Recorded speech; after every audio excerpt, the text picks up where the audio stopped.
સુરત જિલ્લામાં સતત વરસી રહેલા ભારે વરસાદના પગલે પરિસ્થિતિ ગંભીર બની છે.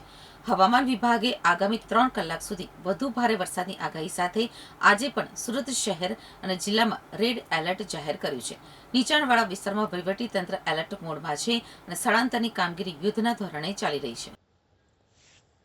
સુરત જિલ્લામાં છેલ્લા 24 કલાક દરમિયાન સૌથી વધુ વરસાદ અંબિકા તાલુકામાં નોંધાયો છે, જ્યાં અંદાજે 24 ઇંચ વરસાદ વરસ્યો છે. ભારે વરસાદના કારણે માંગરોળ, કીમ અને ઓલપાડ તાલુકાના અનેક નીચાણવાળા વિસ્તારોમાં પાણી ભરાઈ જતા લોકોને સુરક્ષિત સ્થળોએ ખસેડવાની કામગીરી હાથ ધરવામાં આવી છે.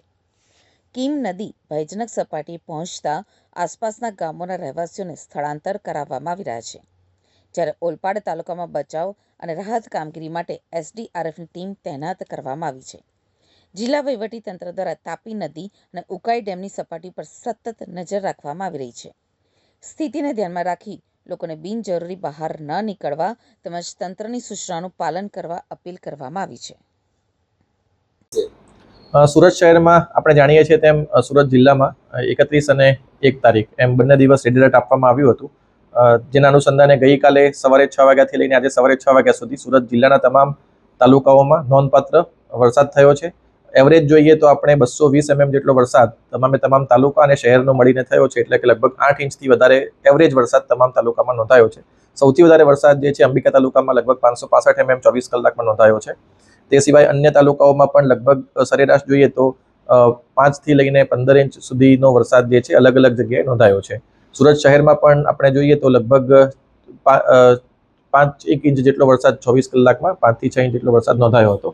સવારે 6 વાગ્યાથી 10 વાગ્યાની સ્થિતિ જોઈએ તો સરેરાશ બહુ ઓછો વરસાદ આજે નોંધાયો છે, પરંતુ ફરીથી 10 વાગ્યા પછી અત્યારે નાઉકાસ્ટનું એક રેડ એલર્ટ આપવામાં આવ્યું છે અને આજે પણ આઇસોલેટેડ પ્લેસીસ ઉપર heavy two very heavy rainfall થવાની સંભાવના સુરત જિલ્લાના અલગ અલગ ભાગોમાં થઈ છે. પરિસ્થિતિની વાત કરીએ તો ઓવરઓલ સુરત શહેરની જે તમામ ખાડી છે અત્યારે તો ડેન્જર લેવલની નીચે ચાલી રહી છે. ગઈકાલે અમુક ખાડીમાં ડેન્જર લેવલ આવ્યું હતું. ત્યારબાદ તાપી નદીની અંદર આપણે સિંગણપોર જે કોઝવે છે તે ઓવરફ્લો થવાના કારણે પાણી આવેલું છે. ઉકાઈ ડેમ છે તેની સ્થિતિની વાત કરીએ તો 333 ફીટનું જેનું રૂલ લેવલ છે એની સામે અત્યારે 320 ફીટ એમાં પાણી છે. જિલ્લાના અન્ય ભાગોની વાત કરીએ તો ખાસ કરીને ઓલપાડ અને માંગરોળ તાલુકાના ગામો કે જેની અંદર કીમ નદી જે છે એ આજે રાત્રે ઓવરફ્લો થવાના કારણે કેટલાક ગામોની અંદર પાણી જે છે તે આવ્યા છે, પરંતુ આપણે પ્રિકોશનના ભાગરૂપે આપણને અગાઉથી જાણકારી હોવાના કારણે ગઈકાલે જ બધાનું ત્યાં સ્થળાંતર આપણે શિફ્ટિંગ કરી દેવામાં આવ્યું હતું. તેમ છતાં પણ એડિશનલ શિફ્ટિંગ કરવા માટે માંડવી તાલુકામાં એક એસડીઆરએફની ટીમ આપણી પાસે અવેલેબલ છે અને ઓલપાડમાં પણ આજે સવારે એક એસડીઆરએફની ટીમને મોકલવામાં આવી છે.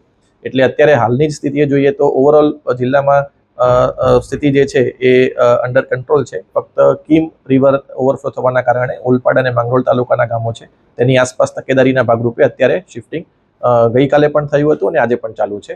અને સાથે સાથે જે અંબિકા નદી છે તેનું સ્તર અત્યારે નીચે છે, પરંતુ તેમ છતાં પણ આપણે અંબિકા નદીની આસપાસના જે ગામો છે ત્યાંથી આપણે ગઈકાલે લોકોનું શિફ્ટિંગ કર્યું હતું. ઓવરઓલ જિલ્લાની અંદર સુરત શહેર સિવાય લગભગ 4-1 હજાર લોકોનું સ્થળાંતર આપણે ગઈકાલે કરવામાં આવેલું છે. સુરતમાં અત્યારે ગભરાવાની કોઈ જરૂર નથી.